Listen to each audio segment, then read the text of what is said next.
তোমার কি হয়েছে? তুমি তো আমাকে এত জোরে ধাক্কা দিয়েছো, আমার বুকের মধ্যে ধাক্কা লেগেছে। হ্যাঁ? বুকে ধাক্কা লেগেছে? তার মধ্যে ধাক্কা কেন লাগা? ঠিক আছে ঠিক আছে ঠিক আছে। কাল তুমি কে বলেছে? হ্যাঁ আসলে তোমার শরীর তো পঞ্চের মতো নরম, আর পঞ্চে ধাক্কা লাগলে চুপচে যায়, হাতও লাগে না। ও তার মানে তুমি আমার শরীরটাকে নিয়ে ছিনিমিনি খেলেছো?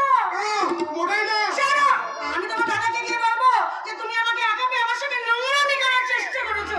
আচ্ছা ঠিক আছে ঠিক আছে ঠিক আছে তারপর এখানে সবাইকে ডেকে ডেকে বলবো।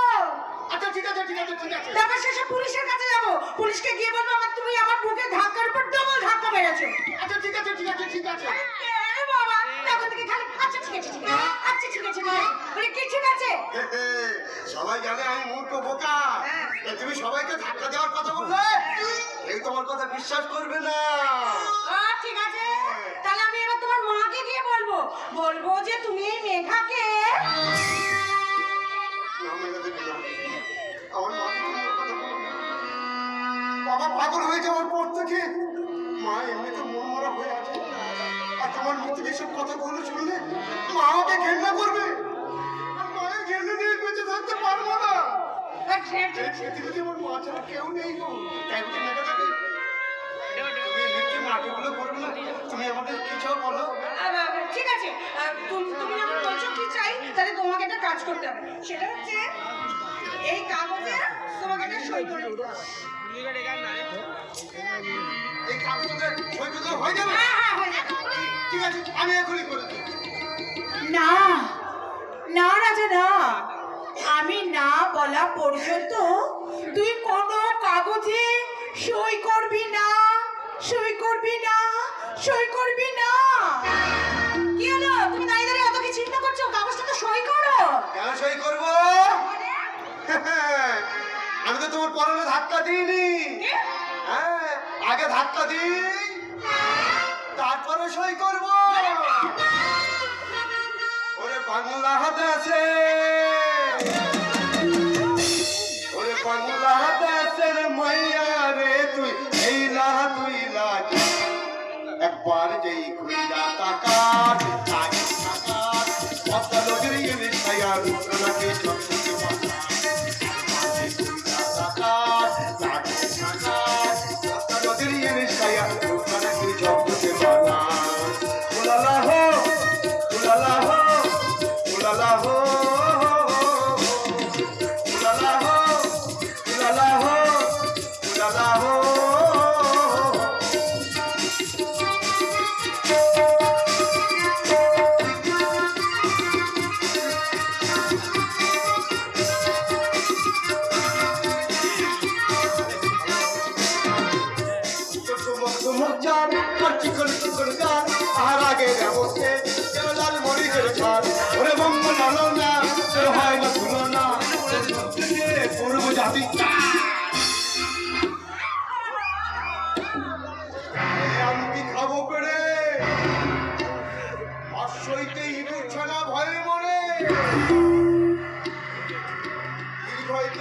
পাখি তাকে ধরে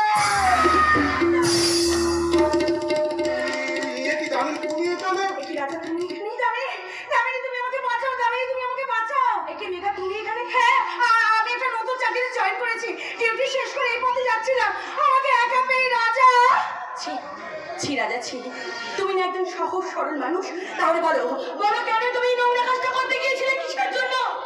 আমি কি নোংরা কাজ করেছি? ওই তো যে ধাক্কাটা মারলো যাতে ওকে আমি সাহায্য করতে গিয়েছিলাম, কিন্তু ও যা পোশাক পরেছে।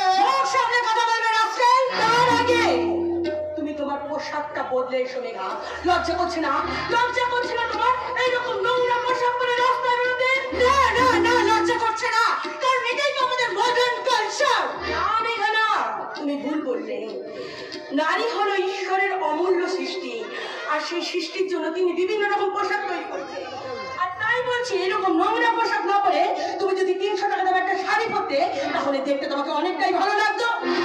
বাবা কি ভালো না বলেছো, ওই সাপ ভয় না পেলে ইঁদুরে গর্তে এসে ঢোকে না। চুপ করো বলছি।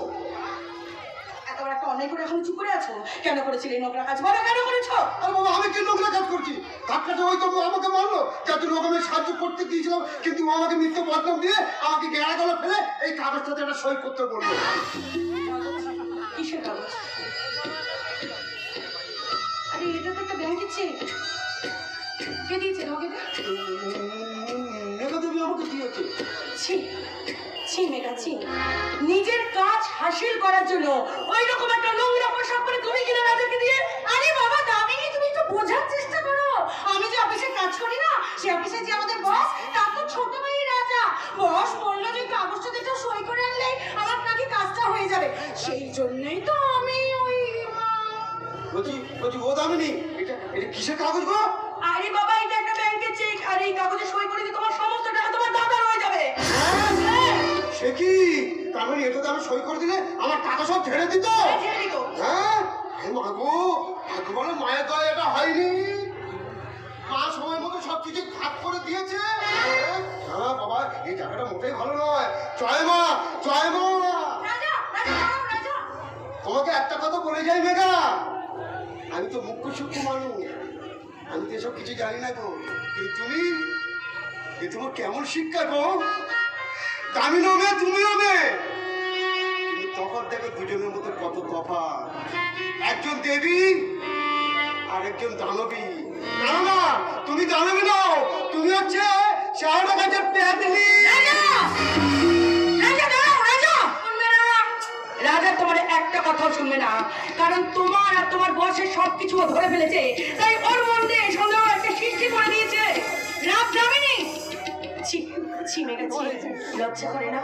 লজ্জা করে না তোমার? এরকম নোংরা পোশাক পরে এইরকম কাজ করতে তোমার লজ্জা করে না? আর এই মনটি তুমি কি আমার দাদাকে ভালোবাসো? হ্যাঁ বাসি বাসি বাসি। এতে যদি তোমার খারাপ লাগে, তোমার দাদাকে তুমি সাবধান করে দিও। আর পারলে ওই মূর্খটাকে পণ্ডিত করে দেখিও। ঈশ্বর যদি চায় তাহলে তাই করে আমি তোমাকে দেখাবো মেঘা। কিন্তু তোমার ওই বসকে বলে দিও যে ওকে নিয়ে আর খেলা করা চলবে না। আজ যে আসনটা ও বসে আছে, সেই আসনটা একদিন না একদিন আমি রাজাকে বসাবই। আন্ডারস্ট্যান্ড? You better understand.